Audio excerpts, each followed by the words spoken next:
right, everyone, we're going to talk Gina Carano here because something really interesting came up just this week while she was on PBD Podcast, and I haven't seen anybody talk about it yet. This is actually really, really interesting and really highlights and showcases what a lot of people's concerns have been about Disney, LucasFilm over the last number of years.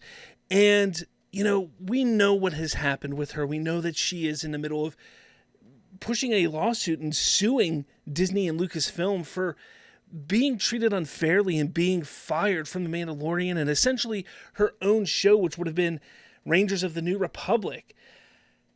But let's get into this because, like I said, this is really, really interesting here. I want to bring this up.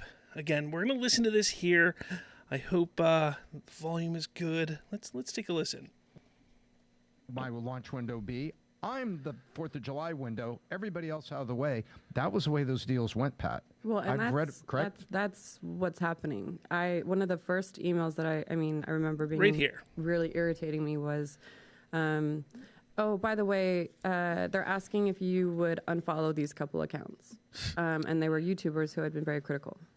All right, so I want to pause it there. So she's talking about how she got an email, and now this whole podcast was great where she talks with them because they talked about a lot of stuff. I encourage you to go check out this entire podcast.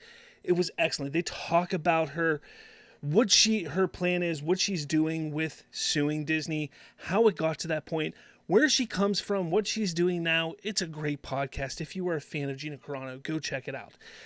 But they're talking about how they try to manipulate the perception of all studios and all facets of what is going on with the brand. So much so that they will tell the actors and actresses on what and who they can and cannot follow on social media. Of the new Star Wars movies and some Disney. Who's they?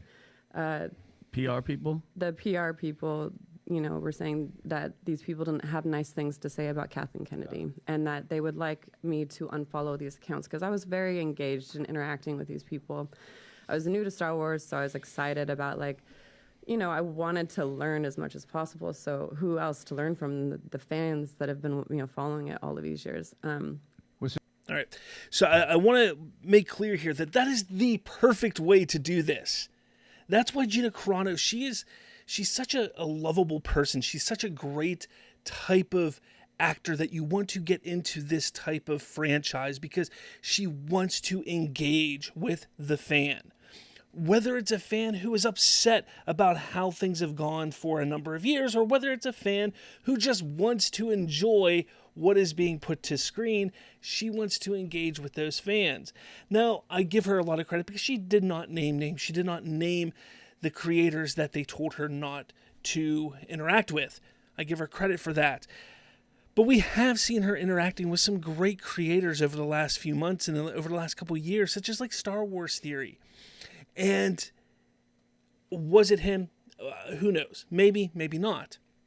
But shame on Lucasfilm, shame on Disney, shame on them for saying you cannot even follow or interact on social media with people who may criticize the brand or the films.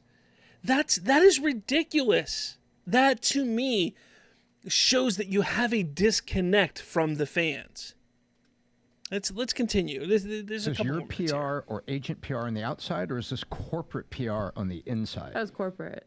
That makes sense. So it's not really the PR firm. It's really Kathleen Kennedy telling corporate PR to tell you. They're telling me unfollow these accounts, and so of course, you don't want to rock the boat. I don't like to, So I was like, oh, okay. And then I didn't, and I kept on following these people, and it just made me look. When you tell somebody not to do something, they're like, wait, what?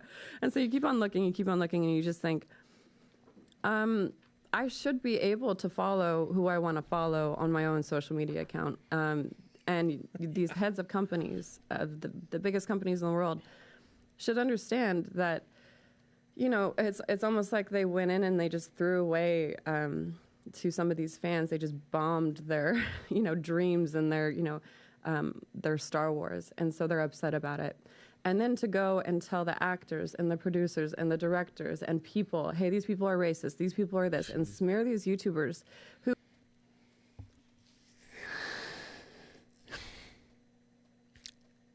The studio, the corporation, the company is smearing, is calling YouTubers, fans, the audience, racist, calling them every name in the book, telling the producers, the directors, the actors that these people are not worthy of their time. Think about that. Think about that for a moment. Imagine you're trying to run a business. All right. Now, yes, it is your business. It is 100% your business. You have the right to serve whomever you want to serve. I will never say you can't serve somebody. But let's just say that you're in the business of making money. And somebody comes up and says, you know what? I'm not a big fan of the way that you're doing this.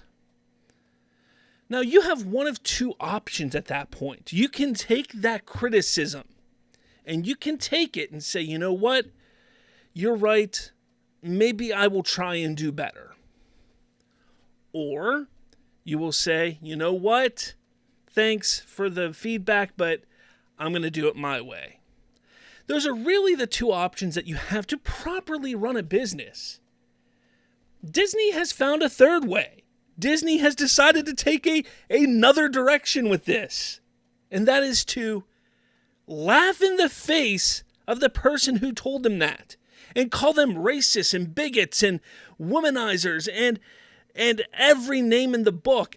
And not just do it to their face, but then go behind their backs and tell everybody that comes through their studio to watch out for these people because of these reasons. When it's probably not true. That is sickening. That is disturbing. It is uncalled for. There's no reason for it. There are fans out there who suck. Absolutely. But as Gina said, there are fans who are just passionate about Star Wars.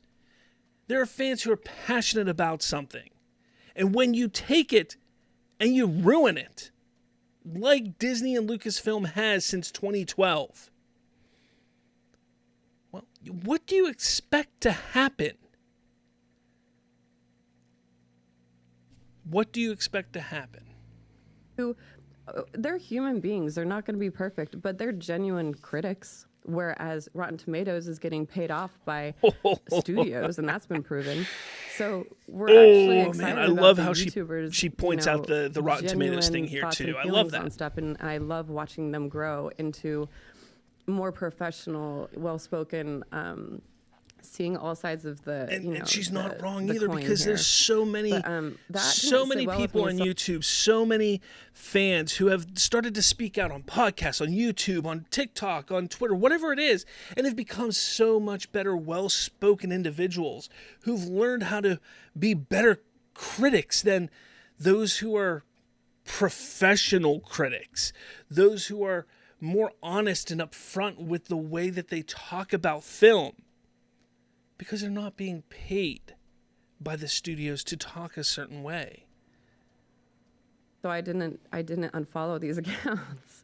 And I think that, that was probably, well, why didn't she unfollow them? Well, because I've been criticized. They criticized me, I think, at some point. And instead of shunning them, I engaged with them. I joked with them, I feel like these are not cruel people. They just have felt betrayed by the things that they absolutely give their entire, you walk into a Star Wars fan's house and they have rooms of just memorabilia. Green line, yeah, it's very weird. And spent thousands of dollars to support this thing, and then that happens. And Gina, just from you saying that, how crazy is that Disney has people literally monitor not what you're posting, who you're following. That's a job of somebody to go and be, and it's pretty weird, don't you think? Mafioso, right? Yeah, it is. It's aggressive, and I think these people aren't. It's getting out of hand, or it is out of hand. Have them come to a set. Have them see the inside. Educate people.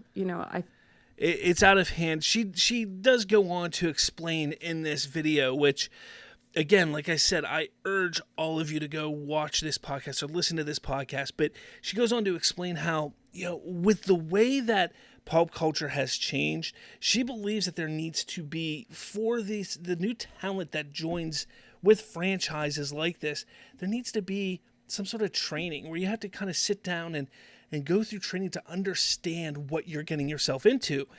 And I've been saying that for years. I think that is very, very true, because fans can get a little passionate.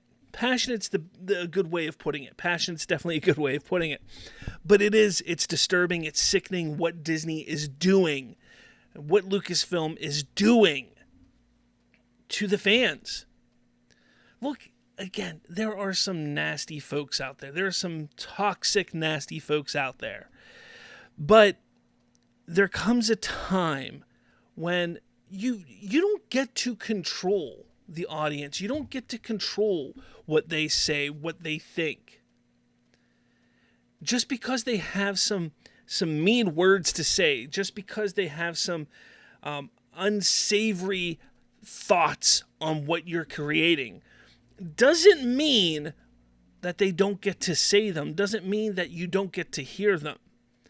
Kathy Kennedy has done a piss poor job as the head of Lucasfilm when controlling Star Wars.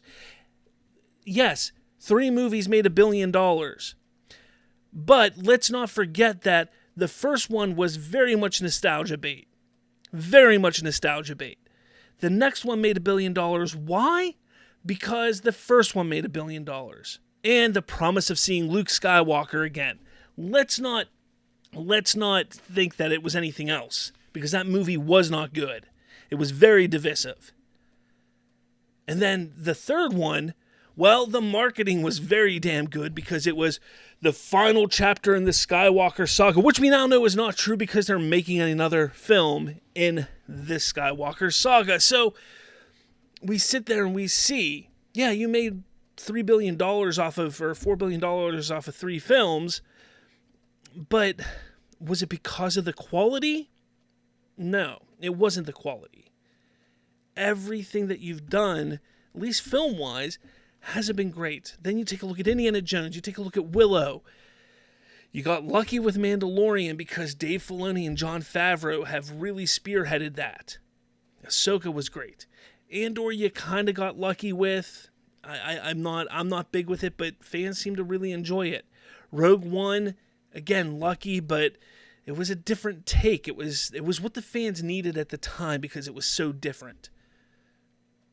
But again, I don't really understand why people can't see that Kathy Kennedy and Lucasfilm is a mess right now. And Gina Carano has proven right here that they don't care about the fans. They don't care about the fans. And as this lawsuit that they have going on right now pushes forward, you're going to see so much worse come out. It's going to be interesting to see what happens. But let me know your thoughts on all this. I can't believe more people aren't talking about this. Maybe there weren't as many nerds and geeks seeing this podcast and hearing it. But let me know your thoughts on this. I think it's really interesting. Let me know your thoughts in the comments below. Hit that like button, hit subscribe. I want 500 subscribers by March 20th. So we got, 20 days, 19 days to get me like 145 subscribers. Come on, guys. Make it happen. Make it happen. 145 subscribers in 19 days. You guys can do it for me. Let's go. All right, guys. I will catch you all later.